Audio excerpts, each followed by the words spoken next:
APT ဟုတ်ပြီ APT ဆိုတာဘာလဲเนาะ Advanced Persistent Threat လို့ခေါ်တဲ့ APT ဟာဒီကောင်ကရိုးရိုးတမ်းမဟုတ်ဘူးเนาะအဆင့်မြင့်ပြီးတော့เนาะရေရှည်เนาะအကြာကြီးတည်ရှိနေတာချင်းချောက်မှုပေါ့เนาะဒါဘာလဲဆိုရင်သူ့ရဲ့ပုံစံကဘယ်လိုသွားလဲဆိုရင်เนาะ internet ကွန်ရက်ကိုတိုက်ခိုက်ပြီးတော့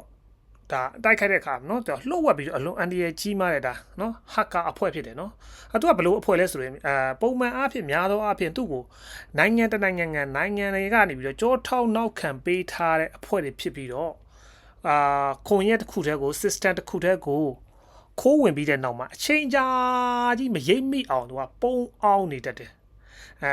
သူတို့ရဲ့ရည်ရွယ်ချက်ကเนาะဒီစနစ်ကိုဖျက်ဆီးဖို့ထက်เนาะအရေးကြီးတဲ့အချက်အလက်တွေကိုခိုးယူဖို့ပဲဖြစ်တယ်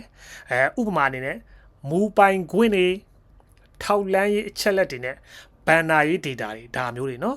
ဒီလို APT တိုက်ခိုက်เนาะAPT ဒီခုနပြောတဲ့ Advanced Persistent Threat เนาะဒီ APT တိုက်ခိုက်မှုတွေကိုကာကွယ်ဖို့အတွက် ATP လို့ခေါ်တဲ့ Advanced Threat Protection လို့ခေါ်တဲ့အစင်မြင့်လုံခြုံရေးနည်းပညာတွေကိုအသုံးပြုနေရပါတယ်ဒါကတော့ APT ဆိုတာဘာလဲဆိုတာကိုเนาะပြောပြတာဖြစ်ပါတယ်